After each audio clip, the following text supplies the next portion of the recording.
CALICUT University 6th semester project management എന്ന സബ്ജക്റ്റിലെ ഫസ്റ്റത്തെ ചാപ്റ്ററാണ് നമ്മൾ ഡിസ്കസ് ചെയ്യാൻ പോകുന്നത്. സോ ഇതിൻ്റെ അകത്ത് ഇറ്റ്സ് എ സിമ്പിൾ ചാപ്റ്റർ.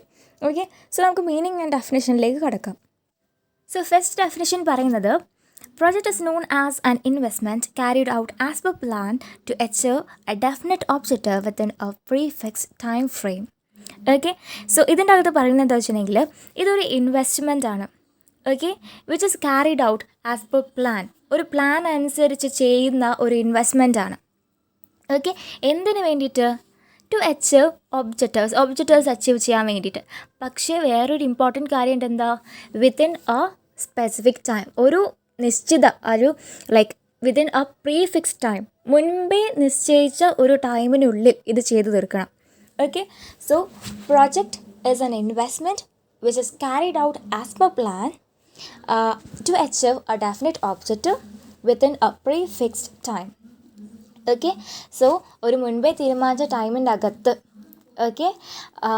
എന്താ പറയുക, കുറച്ച് ഗോൾസുകൾ കുറച്ച് ഒബ്ജക്റ്റീവ്സ് അച്ചീവ് ചെയ്യാൻ വേണ്ടിയിട്ട് ഒരു നിശ്ചയിച്ച പ്ലാൻ പ്രകാരം ചെയ്യുന്ന ഒരു ഇൻവെസ്റ്റ്മെൻ്റ് ആണ് നമ്മളുടെ പ്രൊജക്റ്റ്. ഓക്കെ, നെക്സ്റ്റ് ഡെഫിനേഷൻ നോക്കാം.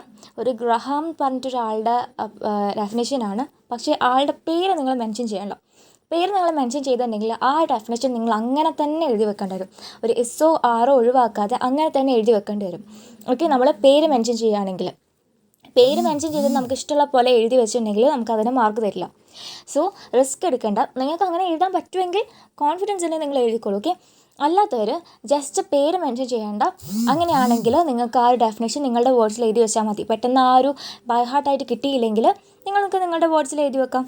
ഓക്കെ, സോ അയാൾ പറയുന്നത് project is a coordinated effort using combination of human, technical, administrative and financial resources in order to achieve specific goal within a fixed time. So ഇയാൾ പറഞ്ഞതെന്ന് വെച്ചിട്ടുണ്ടെങ്കിൽ ഇതൊരു coordinated എഫേർട്ടാണ്. Project എന്ന് പറഞ്ഞാൽ ഒരു കോർഡിനേറ്റഡ് എഫേർട്ടാണ്. എന്തൊക്കെ കോർഡിനേറ്റ് ചെയ്യേണ്ടത്? നമ്മൾ ഹ്യൂമൻ, അതുപോലെ ടെക്നോളജി, അഡ്മിനിസ്ട്രേഷൻ, അതുപോലെ ഫിനാൻസ് അല്ലേ? നമുക്ക് ഒരു പ്രോജക്റ്റ് ചെയ്യണമെങ്കിൽ ഹ്യൂമൻ റിസോഴ്സ് വേണ്ടേ? അതുപോലെ ടെക്നോളജീസ് വേണ്ടേ? അതുപോലെ ഒരു അഡ്മിനിസ്ട്രേഷൻ അവിടെ വേണ്ടേ നമ്മളെ ഗൈഡ് ചെയ്യാൻ വേണ്ടിയിട്ട്? ഓക്കെ, പിന്നെ അതുപോലെ തന്നെ ഫിനാൻസ് വേണ്ടേ? ഫിനാൻസ് ഇല്ലാതെ ഒന്നും നടക്കില്ല. സോ ഇതൊക്കെ കോർഡിനേറ്റ് ചെയ്തിട്ടാണ് നമ്മളുടെ പ്രോജക്റ്റ് ഉണ്ടാകുന്നത്. എന്തിനു വേണ്ടിയിട്ടാണ്? ടു അച്ചീവ് ഒബ്ജക്റ്റീവ്സ്, പക്ഷേ within a specific time period. ഒരു ടൈം പീരീഡിൻ്റെ അകത്ത് നമുക്ക് കംപ്ലീറ്റ് ചെയ്യണം. ഓക്കെ, ആ ഒരു സിംഗിൾ പോയിൻ്റ് എന്തായാലും എല്ലാ പ്രൊജക്റ്റിൻ്റെ അടിയിൽ എഴുതിക്കോളൂ കേട്ടോ, within a fixed time. Okay, so ഇയാൾ പറഞ്ഞത് project is a coordinated effort of എന്താ പറയുക, human, technology, administration and finance in order to achieve the objectives within a specific time period. Okay, so ഇത്രയാണ് രണ്ട് ഡെഫിനേഷൻസ് ഉള്ളത്. So ഈ രണ്ട് definitions നിങ്ങൾ പഠിച്ചു വെക്കാം. വേറെ കുറേ ഡെഫിനേഷൻസ് നിങ്ങൾ കൊടുത്തിട്ടുണ്ട് ടെക്സ്റ്റ് ബുക്കിൽ, ഇഷ്ടമുള്ള നോക്കിയിട്ട് പഠിച്ചോളൂ വേണമെങ്കിൽ. ഓക്കെ, പ്രോജക്റ്റ് നമുക്ക് ചുരുക്കി പറയുകയാണെങ്കിൽ it's A venture that brings together men, machine and other resources to accomplish objectives. Okay, so ഇതിൻ്റെ അകത്ത് ചുരുക്കി പറഞ്ഞിട്ടുണ്ട് നമ്മളുടെ ഒരു പ്രോജക്റ്റ് എന്ന് പറഞ്ഞിട്ടുണ്ടെങ്കിൽ ഒരു വെഞ്ചറാണ്. എന്ത് ചെയ്യുന്ന അവിടെ ഈ മെന്നും മെറ്റീരിയലും പിന്നെ അതർ റിസോഴ്സസും ഒക്കെ നമ്മൾ കമ്പൈൻ ചെയ്യാണ്. എന്തിനു വേണ്ടിയിട്ടാണ്? To accomplish objectives. Okay, so project is a venture which brings together men, material and other resources in order to accomplish the given objective. Okay, so ഇത്രയാണ് നമ്മളുടെ പ്രൊജക്റ്റിനെ പറ്റി പറയുകയാണെങ്കിൽ meaning and definition. Next comes program, project and task. ഇങ്ങനത്തെ 3 words ഉണ്ട്: program, project and task. So ഈ program, project and task ചില സമയത്ത് നമ്മൾ 3 ഒന്നാണെന്ന് വിചാരിക്കും. പക്ഷേ ഇതൊന്നല്ല, 3 ഡിഫറെൻറ്റ് ടേംസ് ആണ്. ഓക്കെ, ഇതെന്തൊക്കെയാണെന്ന് നോക്കാം. 3 മാർക്സിന് ചോദിക്കുകയാണ്, നമുക്ക് എഴുതാം. സോ പ്രോഗ്രാം എന്ന് പറഞ്ഞിട്ടുണ്ടെങ്കിൽ എന്താണ്? Program is a wide ranging and long term attempt which requires large volume of resources for achieving objectives. So ഇതിൻ്റെ പ്രോഗ്രാം എന്ന് പറഞ്ഞിട്ടുണ്ടെങ്കിൽ അതിനൊരു വൈഡ് റേഞ്ച് ഉണ്ട്, അതുപോലെ ഇത് ലോങ് ടേം ആണ്, പിന്നെ അതുപോലെ തന്നെ ഹ്യൂജ് വോളിയം ഓഫ് റിസോഴ്സസ് ആവശ്യമുണ്ട്. ഓക്കെ, സോ പ്രോഗ്രാംസ് നമുക്ക് കോംപ്ലക്സ് ആവാം അല്ലെങ്കിൽ സിമ്പിൾ ആവാം. ഓക്കെ, സിമ്പിൾ പ്രോഗ്രാംസും ഉണ്ട്, കോംപ്ലക്സ് പ്രോഗ്രാംസും ഉണ്ട്. ഓക്കെ, സോ കോംപ്ലക്സ് പ്രോഗ്രാംസിന് അതിൻ്റെ കോംപ്ലിസിറ്റി അനുസരിച്ചിട്ട് അത് സെവറൽ പ്രോജക്ട്സ് ആയിട്ട് നമുക്ക് വേണമെങ്കിൽ ഡിവൈഡ് ചെയ്യാം. Okay, so program has a wide range, it is long term, and it requires a large amount of resources. According to the complexity of the program, the programs can be divided into several projects. Okay, so ഈ ഒരു പ്രോഗ്രാമിൻ്റെ complicity എത്രത്തോളം complex ആണ് നമ്മുടെ project, അതിനനുസരിച്ച് നമുക്ക് ഈ ഓരോ പ്രോഗ്രാമിനെ നമുക്ക് പ്രോജക്ട്സുകളായിട്ട് ഡിവൈഡ് ചെയ്യാം. ഇനി പ്രോജക്റ്റ് എന്താണെന്ന് നോക്കാം. സോ പ്രോജക്റ്റ് എന്ന് പറഞ്ഞിട്ടുണ്ടെങ്കിൽ ഒരു അസൈൻമെൻ്റ് ആണ്. Okay, it is an assignment directed towards the attainment of short term goals with limited resources. So നമ്മൾ നേരത്തെ ഡെഫിനിഷൻ തന്നെയാണ്. അത് വെച്ചിട്ടുണ്ടെങ്കിൽ പ്രോജക്റ്റ് എന്താണ്, ഒരു നിശ്ചിത ടൈമിനുള്ളിൽ നമ്മൾ ഒബ്ജക്റ്റീവ്സൊക്കെ അക്കംപ്ലിഷ് ചെയ്യാൻ വേണ്ടി നമ്മൾ ചെയ്യുന്ന ഒരു കാര്യമാണ്, ഒരു അസൈൻമെൻ്റ് ആണ് നമ്മുടെ project. So it is an assignment which is directed towards the objectives which is to be achieved within a fixed time. അത് ഷോർട്ട് ടേം ആണ്. ഓക്കെ, നമ്മുടെ പ്രൊജക്റ്റ് ഷോർട്ട് ടേം ആണ്. അതിന് ഒരു ഇത്ര സമയത്തിനുള്ളിൽ നമ്മൾ അത് അക്കംപ്ലിഷ് ചെയ്യണം. നമ്മുടെ ഒബ്ജക്റ്റീവ്സ്. ഓക്കെ, പ്രൊജക്റ്റിന് നമ്മൾ നേരത്തെ ആ ഒരു ഡെഫിനിഷൻ തന്നെ എഴുതി വെച്ചാൽ മതി. ഓക്കെ, ഇനി ടാസ്ക് എന്താണെന്ന് നോക്കാം. ടാസ്ക് എന്ന് പറഞ്ഞിട്ടുണ്ടെങ്കിൽ നമ്മുടെ പ്രോജക്റ്റിൻ്റെ അകത്ത് ചെറിയ ചെറിയ ഓരോ വർക്ക് പാക്കേജസ് ഉണ്ടാവും. ഓക്കെ, ചെറിയ ചെറിയ വർക്ക് പാക്കേജസ് ഉണ്ടാവും. പ്രോജക്റ്റിൻ്റെ അകത്ത് വെച്ചിട്ടുണ്ടെങ്കിൽ വരയ്ക്കാനും പിടിക്കാനും അല്ലെങ്കിൽ വേറെ റിപ്പോർട്ട് ഉണ്ടാക്കാൻ, അതുപോലെ അതുണ്ടാക്കണം ഇതുണ്ടാക്കണം, അങ്ങനത്തെ കുറേ ചെറിയ ചെറിയ ടാസ്ക് ഉണ്ടാവും അല്ലേ. ഇതിനെയാണ് നമ്മൾ ടാസ്ക് എന്ന് പറയുന്നത്. So a project consists of several tasks, several work packages. Each work packages contains certain activities. So ഓരോ വർക്ക് പാക്കേജും ഓരോ ആക്ടിവിറ്റീസ് ആയിരിക്കും. ഈ activities immediate and spontaneous commitment വേണ്ടി വരും. ഓക്കെ, ഒരു പ്രോജക്റ്റ് ഉണ്ടാക്കാൻ വേണ്ടിയിട്ട് പ്ലാൻ വരയ്ക്കണം. സോ ആ പ്ലാൻ അപ്പം തന്നെ വരയ്ക്കണം. സോ അതിന് നമുക്ക് വേണമെങ്കിൽ ടാസ്ക് എന്ന് പറയാം. ഓക്കെ, ടാസ്ക് എന്ന് പറഞ്ഞിട്ടുണ്ടെങ്കിൽ a project consists of several work packages which needs immediate and spontaneous commitment. Okay, these work packages are performed by a single individual or a group. Such work packages are known as task. So ഒരു പ്രോജക്റ്റിൻ്റെ അകത്ത് കുറേ ചെറിയ ചെറിയ work packages ഉണ്ടാവും. So ഈ work പാക്കേജിനകത്ത് കുറേ activities ഉണ്ടാവും. ഈ ആക്ടിവിറ്റീസ് എന്ന് പറഞ്ഞിട്ടുണ്ടെങ്കിൽ ഒരു സ്പോണ്ടേനിയസ് ആയിട്ട് ഇമ്മീഡിയറ്റ് ആയിട്ടുള്ളൊരു ആക്ഷൻ എടുക്കേണ്ട ആക്ടിവിറ്റീസ് ആയിരിക്കും. ഇതൊന്നെങ്കിൽ ഒരു ഇൻഡിവിജ്വൽ അല്ലെങ്കിൽ ഒരു ഗ്രൂപ്പ് ഓഫ് ഇൻഡിവിജ്വൽ ആയിരിക്കും ചെയ്യുന്നുണ്ടാവുക. ഇങ്ങനത്തെ ചെറിയ ചെറിയ വർക്ക് പാക്കേജസിനാണ് നമ്മൾ ടാസ്ക് എന്ന് പറയാം. Okay, so 3 terms program, project and task. ഇനി നമുക്ക് ക്യാരക്ടറിസ്റ്റിക്സ് ആണ് വരുന്നത്. ക്യാരക്ടറിസ്റ്റിക്സ് കുറേ ഉണ്ട്, ഒരു 15 ക്യാരക്ടറിസ്റ്റിക്സ് ഉണ്ട്. പക്ഷേ നമുക്ക് പോയിൻറ്റ്സ് ഓർത്ത് വെച്ചാൽ മതി, അകത്ത് എഴുതേണ്ട സിമ്പിളാണ്. നമുക്കൊരു എസ്സേ ചിലപ്പോൾ നമുക്ക് ഇതിന്ന് പ്രതീക്ഷിക്കാം. Okay, what is project and what are the characteristics of project. Okay, so നമുക്ക് അങ്ങനെ ഒരു എസ്സേ പ്രതീക്ഷിക്കാം. So first one is objective. Objective എന്ന് പറഞ്ഞിട്ടുണ്ടെങ്കിൽ നമുക്ക് എല്ലാ പ്രോജക്റ്റിൻ്റെ ഒരു ഒബ്ജക്റ്റീവ് ഉണ്ടാവും അല്ലേ. അതിൻ്റെ ഡെഫിനേഷനിൽ തന്നെ ഉണ്ട് അത് എന്തിനു വേണ്ടിയിട്ടാണ് project to accomplish an objective. So ഈ ഒബ്ജക്റ്റീവ് അക്കംപ്ലിഷ് ചെയ്യാനാണ് നമ്മളുടെ പ്രോജക്റ്റിൻ്റെ മെയിൻ ഒബ്ജക്റ്റീവ് എന്ന് പറഞ്ഞിട്ടുണ്ടെങ്കിൽ ഈ ഒരു ഒബ്ജക്റ്റീവ് അക്കംപ്ലിഷ് ചെയ്യുന്നതോടുകൂടി നമ്മുടെ പ്രോജക്റ്റ് അവിടെ അവസാനിക്കുകയാണ്. So every project has an objective and the aim of the project is to accomplish these objectives, and when an objective is accomplished the project is termed as completed, and it is said to be completed. Okay, ഇനി നമുക്ക് definite പീരീഡാണ്. ഞാൻ പറഞ്ഞു ഒരു നിശ്ചിത ടൈമിനുള്ളിൽ നമ്മൾ ഈ ഒരു project complete ചെയ്യണം. Every project has a time life span and it is not an endless process. ഇത് വെച്ചിട്ടുണ്ടെങ്കിൽ കലാകാലം ചെയ്തുകൊണ്ടിരിക്കാൻ പറ്റില്ല, ഒരു ടൈമിനുള്ളിൽ നമ്മൾ ചെയ്ത് തീർക്കണം. Okay, so every project should be completed within A time period.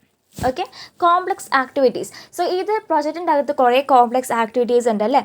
എന്തൊക്കെയുണ്ട്? നമുക്ക് സെലക്ഷൻ ഓഫ് മെറ്റീരിയൽ. ഒരു പ്രോജക്റ്റ് ചെയ്യുകയാണെങ്കിൽ നമുക്ക് മെറ്റീരിയൽ സെലക്ട് ചെയ്യണം, ഹ്യൂമൻസിനെ സെലക്ട് ചെയ്യണം, അതുപോലെ ലൊക്കേഷൻ, ഇപ്പോൾ പാലൊക്കെ ഉണ്ടാക്കണം അതിനെപ്പറ്റി ലൊക്കേഷൻ, അതിനെപ്പറ്റിയ ഫിനാൻസ്, അതിനെപ്പറ്റി പ്ലാൻ. ഓക്കെ, ഇതൊക്കെ നമുക്ക് ഉണ്ടാക്കണമല്ലേ, ഇതൊക്കെ നമുക്ക് ഡിസൈഡ് ചെയ്യണം. സോ കുറേ കോംപ്ലക്സ് ആക്ടിവിറ്റീസ് ഉണ്ട് നമ്മുടെ പ്രോജക്റ്റിൻ്റെ അകത്ത്, including selection of material, selection of technology and machineries, human, then അതുപോലെ തന്നെ ഫിനാൻസ് എക്സെട്ര. അതുപോലെ ഇത് യുണീക്കാണ്. So fourth point is unique. എന്ന് വെച്ചിട്ടുണ്ടെങ്കിൽ എല്ലാ പ്രോജക്റ്റും യൂണിക്കാണ്, എല്ലാ പ്രോജക്റ്റും ഡിഫറെൻ്റ് ആയിരിക്കണം. രണ്ട് പ്രോജക്റ്റ് ഒരിക്കലും ഒരേപോലെ ആയിരിക്കരുത്. Okay, so every project must be unique. Every project must be different from each other. അല്ലെങ്കിൽ no project must be similar to each other. Okay, ഇതിന് ലൈഫ് സൈക്കിൾ. സോ എല്ലാ പ്രോജക്റ്റിനും ഒരു ലൈഫ് സൈക്കിൾ ഉണ്ട്. അതിലേക്ക് നമുക്ക് ഡീറ്റെയിൽ ആയിട്ട് പോകുന്നുണ്ട്. ഓക്കെ, സോ ഇതിൻ്റെ ലൈഫ് സൈക്കിൾ എന്ന് പറയുകയാണെങ്കിൽ ഫസ്റ്റ് ഒരു കോൺസെപ്ഷൻ എന്ന് പറഞ്ഞാൽ ഫസ്റ്റ് സ്റ്റേജ് ആണ്. അവിടെയാണ് നമ്മൾ ഐഡിയാസൊക്കെ ജനറേറ്റ് ചെയ്യുക, ഐഡിയാസൊക്കെ ഡെവലപ്പ് ചെയ്യുക, ഫോർമുലേറ്റ് ചെയ്യുക. ഓക്കെ, സോ ഇങ്ങനത്തെ ഐഡിയാസ് ഫോർമുലേറ്റ് ചെയ്യുന്ന ഒരു ഫേസാണ് നമ്മുടെ കോൺസെപ്ഷൻ എന്ന് പറഞ്ഞിട്ടുണ്ടെങ്കിൽ. നെക്സ്റ്റ് ഫേസ് എന്ന് പറഞ്ഞിട്ടുണ്ടെങ്കിൽ നമ്മൾ പ്ലാനിങ് ആണ്. സോ ഈ ഒരു നമ്മൾ പ്ലാനിങ് ചെയ്യണം അല്ലേ, എന്തൊക്കെ വേണം, എന്തൊക്കെ ചെയ്യണം, ആരൊക്കെ ലൈക്ക് ഹയർ ചെയ്യണം, എത്ര ഹ്യൂമൻ വേണം, എത്ര മെഷീനറി വേണം, റോ മെറ്റീരിയൽസ് എന്തൊക്കെ വേണം, ലൈക്ക് എങ്ങനെയൊക്കെ ചെയ്യണം ഒക്കെ നമ്മൾ ലൈക്ക് പ്ലാൻ ചെയ്യണം അല്ലേ. സോ നെക്സ്റ്റ് സ്റ്റേജ് പ്ലാനിങ് ആണ്. ദ തേർഡ് സ്റ്റേജ് എന്ന് പറയുന്നത് എക്സിക്യൂഷൻ എന്ന് പറയുമ്പോൾ ഇത് നമ്മൾ ഇംപ്ലിമെൻറ്റ് ചെയ്യണം നമ്മുടെ പ്രൊജക്റ്റിനെ. ഓക്കെ, എക്സിക്യൂഷൻ എന്ന് പറഞ്ഞാൽ നമ്മൾ ആക്ച്വലായിട്ട് ഇംപ്ലിമെൻറ്റ് ചെയ്യണം, നമ്മൾ ആക്ച്വലായിട്ട് ആ ഒരു പ്രൊജക്റ്റിനെ നമ്മൾ റിയാലിറ്റിയിലേക്ക് കൊണ്ടുവരുന്ന ഫേസാണ് നമ്മുടെ എക്സിക്യൂഷൻ പ്രോജക്റ്റ്. പിന്നെ വരുന്നത് ഓർഗനൈസിങ് എന്ന് പറഞ്ഞിട്ടുണ്ടെങ്കിൽ നമ്മളുടെ എല്ലാ സംഭവങ്ങളും ഈ ഒരു പ്രൊജക്റ്റിന് വേണ്ടിയുള്ള എല്ലാ സംഭവങ്ങളും നമ്മൾ ഓർഗനൈസ് ചെയ്ത് കൊണ്ടുവരണം. ഓക്കെ, നമ്മൾ മെറ്റീരിയൽ, ലേബർ, അതോറിറ്റി, ടെക്നോളജി, അതുപോലെ ഫിനാൻസ് എല്ലാത്തിനും നമ്മൾ കൂട്ടി കൊണ്ടുവരണം അല്ലേ. എല്ലാം നമ്മൾ ഓർഗനൈസ് ചെയ്യണം, എന്തിനാ എല്ലാം കൂടി നമ്മൾ കോർഡിനേറ്റ് ചെയ്തിട്ട് സ്മൂത്ത് ആയിട്ട് പോകാൻ വേണ്ടിയിട്ട്. ഓക്കെ, ഇനി നെക്സ്റ്റ് വരുന്നത് നമ്മളുടെ ഡയറക്റ്റിംഗ് ആണ്. ഡയറക്റ്റിംഗ് എന്ന് പറയുന്ന സമയത്ത് നമുക്ക് ഗൈഡൻസ് കൊടുക്കണം അല്ലേ, നമ്മൾ മോട്ടിവേറ്റ് ചെയ്യണം, പ്രോപ്പർ ഗൈഡൻസ് കൊടുക്കണം. നമുക്ക് അവരെ എന്താ പറയുക ഇൻസ്ട്രക്ട് ചെയ്യണം, നമ്മളുടെ ലേബേഴ്സിന് എങ്ങനെ ചെയ്യണം, എന്തൊക്കെ ചെയ്യണം എന്നൊക്കെ. സോ അതാണ് നമ്മൾ ഡയറക്റ്റിംഗ് എന്ന് പറയുന്നത്. കൺട്രോളിങ് നെക്സ്റ്റ് സ്റ്റേജാണ് കൺട്രോളിങ് എന്ന് പറഞ്ഞിട്ടുണ്ടെങ്കിൽ നമ്മളവിടെ ആക്ച്വൽ പെർഫോമൻസും ആക്ച്വൽ പെർഫോമൻസും നമ്മൾ മെഷർ ചെയ്യണം. എന്തെങ്കിലും ഡീവിയേഷൻ ഉണ്ടെങ്കിൽ ഡീവിയേഷൻ്റെ റീസൺ എന്താണെന്ന് നോക്കണം. പിന്നെ കറക്റ്റ് എന്തെങ്കിലും തെറ്റുണ്ടെങ്കിൽ അവിടെ കറക്റ്റീവ് ആക്ഷൻസ് കൊടുക്കണം, മെഷേഴ്സ് അവിടെ കൊടുക്കണം. ഓക്കെ, നെക്സ്റ്റ് അപ്പോൾ അതാണ് നമ്മളുടെ ലൈഫ് സൈക്കിൾ. സോ അത്രയും സ്റ്റേജസ് ആണ്, അതായത് Concepcion, planning, execution, organisation, directing, controlling. പിന്നെ ലാസ്റ്റ് സ്റ്റേജ് ടെർമിനേഷൻ എന്ന് പറഞ്ഞിട്ടുണ്ടെങ്കിൽ അവിടെ അവസാനിക്കുകയാണ്. ലാസ്റ്റ് പീരീഡാണ് നമ്മളുടെ പ്രൊജക്റ്റിൻ്റെ ലൈക്ക് ലാസ്റ്റ് സ്റ്റേജാണ്. അവിടെയാണ് നമ്മൾ ക്ലോസ് ചെയ്യാണ് പ്രൊജക്റ്റിനെ, വേ വി ക്ലോസ് ആ പ്രൊജക്റ്റ്. ഓക്കെ, ഇനി നമ്മൾ ഇത്രയും സ്റ്റേജാണുള്ളത്. ഇനി next team work. Okay, next characteristics ആണ് ടീം വർക്ക്. ഒരു പ്രൊജക്റ്റ് പറഞ്ഞിട്ടുണ്ടെങ്കിൽ അതൊരു ടീം വർക്ക്, ഒരു കോർഡിനേഷനിലൂടെ എല്ലാവരും കോപ്പറേറ്റ് ചെയ്തിട്ട് വേണം നമ്മളത് വർക്ക് ചെയ്യാൻ. ഓക്കെ, എല്ലാവരുടെയും ഇൻട്രസ്റ്റും നോക്കിയിട്ട് ഒരു ടീമായിട്ട് നമ്മൾ പ്രൊജക്റ്റ് ചെയ്യണം. Okay, so it consist of different areas like coordination must be there between the workers in order to make the project a success. In next characteristics ആണെങ്കിൽ customer oriented എന്ന് വെച്ചിട്ടുണ്ടെങ്കിൽ a project must be like done according to the interest of the customerൻ്റെ interest അനുസരിച്ചിട്ടാണ് ഒരു project അവിടെ ഉണ്ടാക്കുക. പിന്നെ project എന്ന് പറഞ്ഞിട്ടുണ്ടെങ്കിൽ ഒരു സിംഗിൾ എൻറ്റിറ്റിയാണ്. നമ്മൾ പ്രോജക്റ്റിന് ഒരു പേഴ്സൺ, നമ്മൾ കമ്പനീൻ്റെ ഒരു പേഴ്സൺ ആയിട്ടാണ്, ഒരു സിംഗിൾ എൻറ്റിറ്റി ആയിട്ടാണ് കാണുന്നത്. അതുപോലെ പ്രോജക്റ്റിന് ഒരു സിംഗിൾ എൻറ്റിറ്റിയാണ്. ഓക്കെ, അവിടെ കുറേ പാർട്ടിസിപ്പൻസ് ഉണ്ട്, പക്ഷേ ഒരു പ്രോജക്റ്റ് എന്ന് പറഞ്ഞിട്ടുണ്ടെങ്കിൽ അത് സിംഗിൾ എൻറ്റിറ്റിയാണ്. ഓക്കെ, ഇതിൻ്റെ അകത്ത് കുറേ ടൈപ്പ് ഓഫ് പ്രോസസ്സ്, കുറേ ആക്ടിവിറ്റീസ് ഒക്കെ ഉണ്ട്. പക്ഷേ ഈ എല്ലാ ആക്ടിവിറ്റീസിനും കൂടി ഒരുമിച്ച് പറയുന്ന പേരാണ് നമ്മുടെ പ്രോജക്റ്റ് എന്ന്. Okay, thousands of activities, works ഒക്കെ ഉണ്ടാവും ഈ ഒരു പ്രോജക്റ്റിൻ്റെ അകത്ത്. ആൻഡ് എല്ലാ ആക്ടിവിറ്റീസിനും കൂടി ഒരുമിച്ച് നമ്മൾ വിളിക്കുന്ന പേരാണ് project. Okay, the thousands of diverse activity are combined in a project and all of them are collectively termed as project.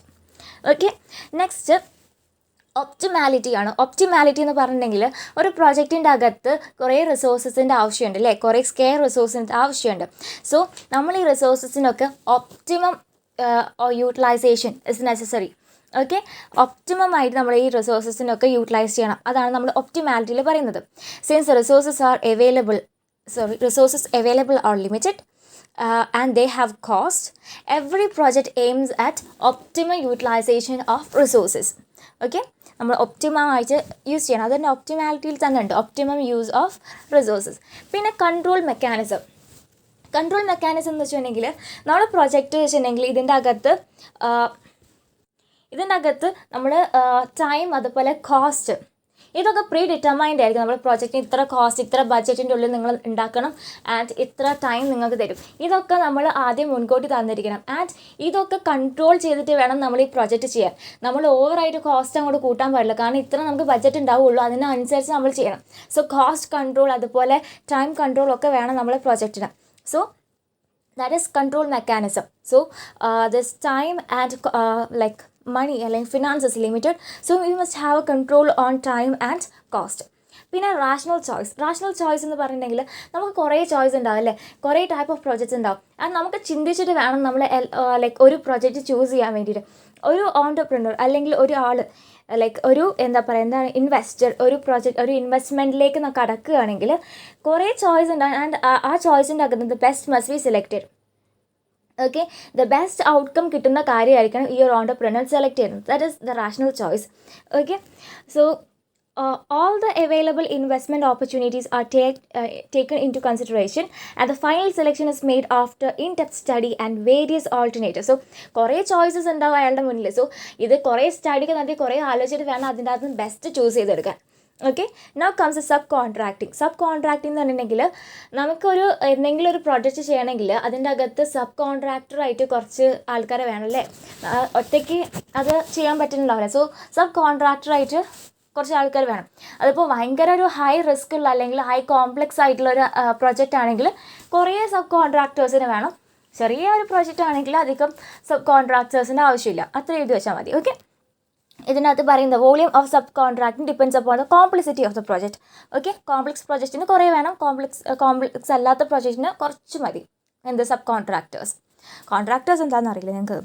And risk and uncertainty പറയുമ്പോൾ നമ്മൾ പ്രോജക്റ്റ് എന്ന് പറഞ്ഞിട്ടുണ്ടെങ്കിൽ ഒരുപാട് റിസ്ക് ഉള്ള സംഭവമാണ് അല്ലേ.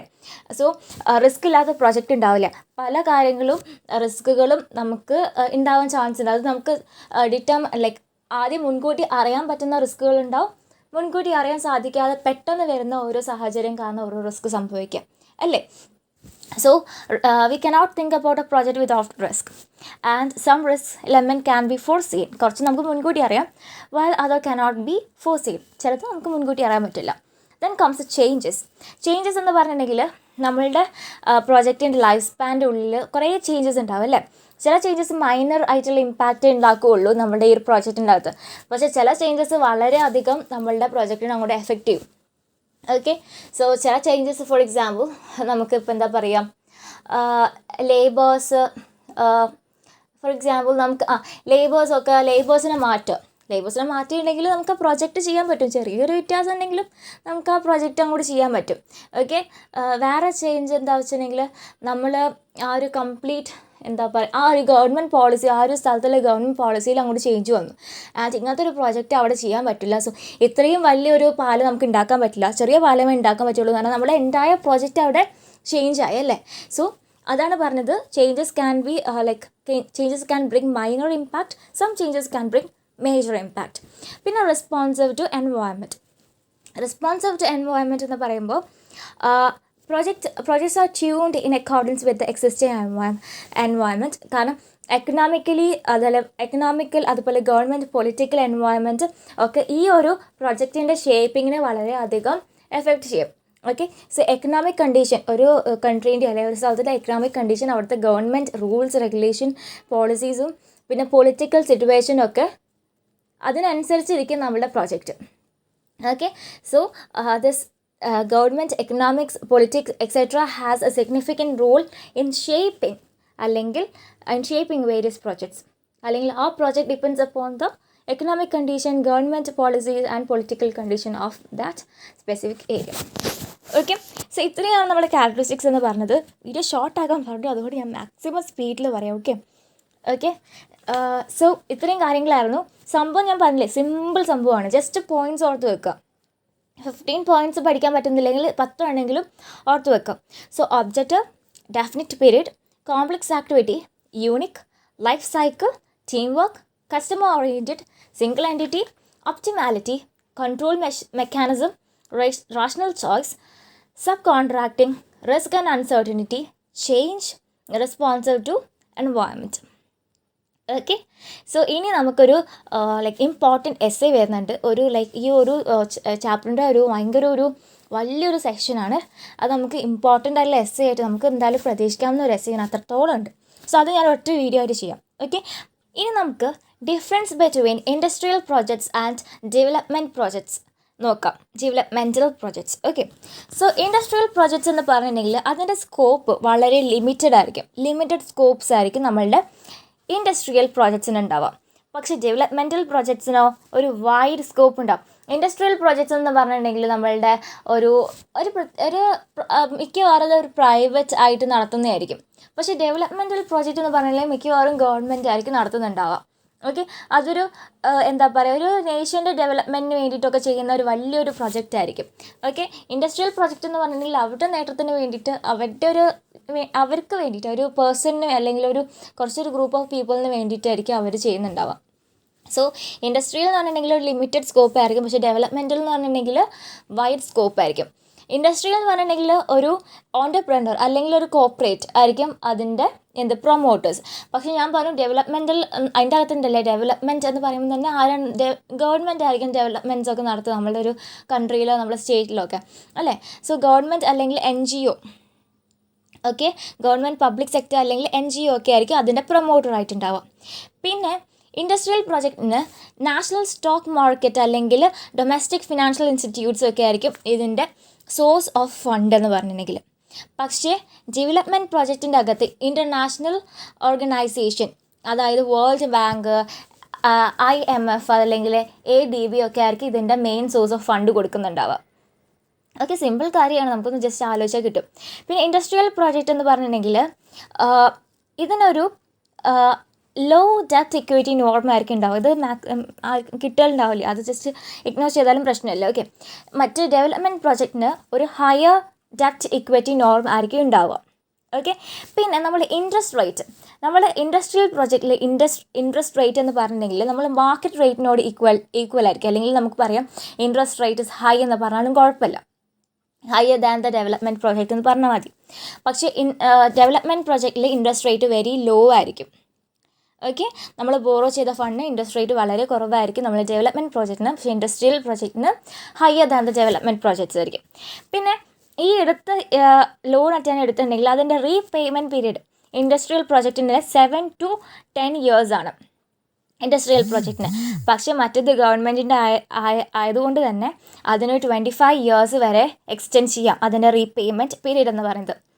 പിന്നെ പ്രോഫിറ്റബിലിറ്റി പറയുകയാണെങ്കിൽ നമ്മുടെ ഇൻഡസ്ട്രിയൽ പ്രോജക്റ്റിൻ്റെ profitability is measured using IRR, that is internal rate of return. Internal rate of return വെച്ചിട്ടാണ് നമ്മൾ പ്രോഫിറ്റബിലിറ്റി കാൽക്കുലേറ്റ് ചെയ്യുന്നത്. ആൻഡ് ഡെവലപ്മെൻറ്റ് പ്രോജക്ട്സിന് നമ്മളുടെ പ്രോഫിറ്റബിലിറ്റി മെഷർ ചെയ്യുന്നത് എക്കണോമിക് റേറ്റ് ഓഫ് റിട്ടേൺ വെച്ചിട്ടാണ്, ERR. ഓക്കെ, ഇത്രയാണ് നമ്മളുടെ difference between industrial projects and development projects. So industrial പ്രോജക്ട്സിൻ്റെ അകത്ത് scope is very limited. Development project, the scope is very high. Then industrial project, the entrepreneurs or the corporates are the promoters. But development project in the government അല്ലെങ്കിൽ NGO will be the promoters. Then industrial project the main source of fund will be national stock market അല്ലെങ്കിൽ domestic financial institutes. മറ്റേതിൽ development പ്രോഗ്രാമിൽ world bank അല്ലെങ്കിൽ ADE അല്ലെങ്കിൽ IMF ഒക്കെ ആയിരിക്കും main source of fund. പിന്നെ industrial പ്രോജക്ട്സിൻ്റെ അകത്ത് interest rate is higher than the developmental projects. And developmental പ്രോജക്ട്സിൻ്റെ അകത്ത് interest rate is very low. And industrial പ്രോജക്റ്റിൻ്റെ അകത്ത് റീപേയ്മെൻറ്റ് പീരീഡ് എന്ന് പറയുമ്പോൾ 7 to 10 years ആയിരിക്കും. പക്ഷേ ഡെവലപ്മെൻറ്റൽ പ്രോജക്ട്സിൻ്റെ അകത്ത് റീപേയ്മെൻറ്റ് പീരീഡ് എന്ന് പറയുന്നത് 25 years വരെ എക്സ്റ്റെൻഡ് ചെയ്യാം. പിന്നെ പ്രോഫിറ്റബിലിറ്റി, നമ്മളുടെ ഇൻഡസ്ട്രിയൽ പ്രോജക്റ്റിൻ്റെ അകത്ത് പ്രോഫിറ്റബിലിറ്റി മെഷർ ചെയ്യാൻ വേണ്ടി നമ്മൾ IRR, internal rate of return ആണ് യൂസ് ചെയ്യുന്നത്. പക്ഷേ നമ്മൾ ഡെവലപ്മെൻറ്റ് പ്രോജക്റ്റിൻ്റെ അകത്ത് നമ്മൾ ERR, that is economic rate of return ആണ് യൂസ് ചെയ്യുന്നത്. പിന്നെ നമ്മുടെ ടെക്സ്റ്റിൻ്റെ അകത്തൊരു പ്രോജക്റ്റ് ഫാമിലി ട്രീ പറയുന്നുണ്ട്. സോ പ്രോജക്റ്റിൻ്റെ ഒരു ഫാമിലി ഒക്കെ ഉണ്ട് കേട്ടോ. ആ പ്രോജക്റ്റ് ഫാമിലി ട്രീൻ്റെ അകത്ത് ഫസ്റ്റ് വരുന്ന പ്ലാനാണ്, നെക്സ്റ്റ് പ്രോഗ്രാം, പിന്നെ പ്രോജക്റ്റ്, പിന്നെ വർക്ക് പാക്കേജ്, പിന്നെ ടാസ്ക്, പിന്നെ ആക്ടിവിറ്റി. ഓക്കെ, ഇതങ്ങനെ തന്നെ ഒന്ന് പഠിച്ചു വെച്ചോളൂ. വെറുതെ 3 മാർക്കിനൊക്കെ ചോദിക്കുകയാണെങ്കിൽ നമുക്ക് എഴുതാമല്ലോ. ഓക്കെ, നെക്സ്റ്റ് വരുന്ന പ്രൊജക്റ്റ് ലൈഫ് സൈക്കിളാണ്. ഞാൻ നേരത്തെ പറഞ്ഞു സെയിം പോയിൻറ്റ്സ് തന്നെയാണ് പറയാനുള്ളത്. സോ ലൈഫ് സൈക്കിളിനകത്ത് ഫസ്റ്റ് സ്റ്റേജ് വരുന്നത് കൺസെപ്ഷൻ ഫേസ് ആണ്. കൺസെപ്ഷൻ ഫേസിൻ്റെ അകത്ത് ഞാൻ പറഞ്ഞു this is a phase way we generate ideas can be generated from any way at any time. എപ്പം വേണമെങ്കിലും നമുക്ക് ഐഡിയാസ് ജനറേറ്റ് ചെയ്യാൻ പറ്റും. And ideas may come suddenly, പെട്ടെന്നൊക്കെ ഐഡിയാസ് കയറി വന്നെന്ന് വരും. ഓക്കെ, സോ ഈ ഒരു സ്റ്റേജിൻ്റെ അകത്ത് generation of ideas, development of ideas, formulation of ideas, then appraisal of formulation of project proposal, then appraisal of project proposal, then comes the authorization to commence the project. നമ്മൾ generate ചെയ്യും, നമ്മൾ ideas develop ചെയ്യും, പിന്നെ നമ്മൾ formulate ചെയ്യും, നമ്മൾ project proposal formulate ചെയ്യും, പിന്നെ ആ പ്രോജക്റ്റ് പ്രപ്പോസൽ നമ്മളെ അപ്രൈസ് ചെയ്യും, പിന്നെ അതേപോലെ നമ്മളുടെ ഓതറൈസേഷൻ കിട്ടും. നമ്മൾ പ്രോജക്റ്റ് കമൻസ് ചെയ്യാൻ വേണ്ടിയിട്ട്. ഓക്കെ, നെക്സ്റ്റ് ഫേസ് എന്ന് പറഞ്ഞാൽ പ്ലാനിങ് ഫേസ് ആണ്. ഞാൻ പറഞ്ഞു പ്ലാനിങ് ഫേസ് എന്ന് പറഞ്ഞിട്ടുണ്ടെങ്കിൽ deciding in advance what to do, how to do, when to do. Okay, and നമ്മൾ എത്രത്തോളം എന്താണ് ഫിനാൻസ് ആവശ്യമുണ്ട്, എവിടെ ലൊക്കേഷൻ പ്ലാൻ ചെയ്യും, ആൻഡ് ഹ്യൂമൻ റിസോഴ്സ് പ്ലാൻ ചെയ്യും, മെഷീനറീസ് പ്ലാൻ ചെയ്യും, ആൻഡ് എന്തൊക്കെയാണ്, പിന്നെ അതുപോലെ എസ്റ്റിമേറ്റഡ് കോസ്റ്റ് എത്രയുണ്ട് പ്ലാൻ ചെയ്യും. അങ്ങനെ പോസിബിളായുള്ള കാര്യങ്ങളൊക്കെ നമ്മൾ പ്ലാൻ ചെയ്യും, അതിൻ്റെ സ്ട്രക്ചർ. ഓക്കെ, അങ്ങനെ പല കാര്യങ്ങളും നമ്മൾ പ്ലാൻ ചെയ്യും. അതാണ് നമ്മൾ പ്ലാനിങ് ഫേസിലുള്ളത്. Now comes the organization phase. Organization ഫേസിൻ്റെ അകത്ത് ഞാൻ പറഞ്ഞു നമ്മളെല്ലാത്തിനും ഓർഗനൈസ് ചെയ്ത് കൊണ്ടുവരാണ്. മെറ്റീരിയൽ, പിന്നെ അതുപോലെ other resources like cost, finance, അതുപോലെ അഡ്മിനിസ്ട്രേഷൻ, ടെക്നോളജീസ്. ഓക്കെ, എല്ലാത്തിനും നമ്മൾ ഓർഗനൈസ് ചെയ്ത് കൊണ്ടുവരാണ്. എല്ലാത്തിനും നമ്മൾ കോർഡിനേറ്റ് ചെയ്തിട്ട് നല്ല രീതിയിൽ നമുക്ക് ആ ഒരു പ്രൊജക്റ്റ് സ്മൂത്തായിട്ട് പോകാൻ വേണ്ടിയിട്ട് നമ്മളതിനെ ഓർഗനൈസ് ചെയ്ത് കൊണ്ടുവരികയാണ്. അതാണ് നമ്മൾ ഓർഗനൈസേഷൻ ഫേസിൻ്റെ അകത്തുണ്ട്. So we organise material, labour and other sources like finance, technology, then government policies എല്ലാം നമ്മൾ ഓർഗനൈസ് ചെയ്ത് പറ്റുന്ന കാര്യങ്ങളൊക്കെ നമ്മൾ ഓർഗനൈസ് ചെയ്യും. Okay, for the smooth functioning of the project. Next വരുന്ന എക്സിക്യൂഷൻ ഓഫ് ദ പ്രൊജക്റ്റ് ആണ്. എക്സിക്യൂഷൻ എന്ന് വെച്ചിട്ടുണ്ടെങ്കിൽ the actual implementation of the project. Okay, it's നമ്മൾ ആക്ച്വലായിട്ട് പ്രൊജക്റ്റ് ഇംപ്ലിമെൻറ്റ് ചെയ്യുകയാണ്. ആൻഡ് എന്തെങ്കിലും മോഡിഫിക്കേഷൻസ് നമ്മൾ ആ പ്രൊജക്റ്റിനകത്ത് ചെയ്യണമെങ്കിൽ ആ സമയത്താണ് നമ്മൾ ചെയ്യുക. Okay, if any modification is to be done, it will be done in the execution phase. Now comes the directing and control. Directing and controlling, നമ്മൾ ഡയറക്റ്റിങ്ങിനകത്ത് നമ്മൾ ലീഡ് ചെയ്യാൻ ആൾക്കാർ, നമ്മൾ ഇൻസ്ട്രക്ട് ചെയ്യാണ്, ഗൈഡൻസ് കൊടുക്കുകയാണ്, അവരെ മോട്ടിവേറ്റ് ചെയ്യാണ്, അവർ നന്നായി ചെയ്യാൻ വേണ്ടിയിട്ട് നമ്മൾ കോച്ചിങ്, അഡ്വൈസസ്, റിക്വസ്റ്റ്, സൂപ്പർവിഷൻ ഒക്കെ നമ്മൾ ഇതിൻ്റെ അകത്ത് ചെയ്യുകയാണ്. കൺട്രോളിംഗ് എന്ന് പറഞ്ഞിട്ടുണ്ടെങ്കിൽ നമ്മൾ മെഷർ ചെയ്യുകയാണ്, നമ്മൾ ഉദ്ദേശിച്ച പെർഫോമൻസും ഇപ്പോൾ ചെയ്തുകൊണ്ടിരിക്കുന്ന കാര്യം മാച്ച് ചെയ്യുന്നുണ്ടോ നമ്മൾ മെഷർ ചെയ്യുക. We are measuring the actual performance with the planned performance. പിന്നെ അതുപോലെ എന്തെങ്കിലും ഡീവിയേഷൻ, എന്തെങ്കിലും തെറ്റുകളുണ്ടോ, എന്ത് കാരണമാണ്, എന്തെങ്കിലും ചേഞ്ചസ് വരുത്തിയിട്ടുണ്ടോ, എന്ത് കാരണമാണ് ചേഞ്ചസ് വരുത്തിയത്, ആൻഡ് എന്തെങ്കിലും തെറ്റുണ്ടെങ്കിൽ നമ്മൾ കറക്റ്റ് ചെയ്ത് കൊടുക്കും. So checking whether any deviation is there and finding reason for the deviation and correcting, giving corrective measures. Next last phase ആണ് ടെർമിനേഷൻ. ടെർമിനേഷൻ എന്ന് പറഞ്ഞിട്ടുണ്ടെങ്കിൽ it's the final stage. A project arrives at the stage when the execution is completed. So execution complete ചെയ്യുന്ന സമയത്ത് നമ്മളുടെ ഈ ഒരു ടെർമിനേഷനിലേക്ക് എത്തുകയാണ്. Okay, ഇതിൻ്റെ അകത്ത് നമ്മൾ ഈ ഒരു ടെർമിനേഷൻ്റെ അകത്ത് കുറച്ച് കാര്യങ്ങൾ ചെയ്യുന്നതെന്ന് വെച്ചിട്ടുണ്ടെങ്കിൽ നമ്മളുടെ കിട്ടിയ ഔട്ട്പുട്ട്, നമ്മൾ പ്ലാൻ ചെയ്ത ഔട്ട്പുട്ട് മാച്ച് ചെയ്യുന്നുണ്ട് നോക്കും. Ensuring that the project gives the planned output, നമ്മൾ പ്ലാൻ ചെയ്ത ഔട്ട്പുട്ട് തന്നെയാണോ കിട്ടിയെന്ന് നോക്കും. ദെൻ നമ്മൾ കോർഡിനേറ്റേഴ്സ് ഒക്കെ ഉണ്ടെങ്കിൽ കോൺട്രാക്ടേഴ്സ് ഒക്കെ ഉണ്ടെങ്കിൽ നമ്മൾ അവർക്ക് കൊടുക്കാനുള്ള പൈസയൊക്കെ കൊടുത്ത് തീർക്കും. Settlement of dues of contractors. Then പിന്നെ നമ്മൾ സ്റ്റേക്ക് ഹോൾഡേഴ്സിനൊക്കെ ഇൻഫോം ചെയ്യും നമ്മൾ പ്രോജക്റ്റ് കഴിഞ്ഞിട്ടുണ്ടെന്ന്. So informing the stakeholders about the closure of the project. Now comes എന്ന് വെച്ചാൽ നെക്സ്റ്റ് വെച്ചിട്ടുണ്ടെങ്കിൽ നമ്മൾ ലേബർ, മെഷീനറി ഒക്കെ ഉണ്ടാവില്ല, അതിന് നെക്സ്റ്റ് പ്രോജക്റ്റിന് വേണ്ടി അലോക്കേറ്റ് ചെയ്യും. So allocation of the material, machineries etcetera for the next project. So ഇത്രയാണ് നമ്മുടെ ഫേസസ് എന്ന് പറയുന്നത്. സോ എന്തൊക്കെയായിരുന്നു നമ്മുടെ conception, planning, then comes the organising, execution, then directing and controlling, last comes the termination phase. Okay, so ഇത്രയും കാര്യങ്ങളാണ് നമ്മളുടെ ഫേസിൻ്റെ അകത്തുള്ളത്. ഇനി നെക്സ്റ്റ് നമുക്ക് പ്രൊജക്റ്റ് മാനേജ്മെൻറ്റ് എന്താണെന്നുള്ളൊരു ടോപ്പിക്കിലേക്കാണ് കിടക്കുന്നത്.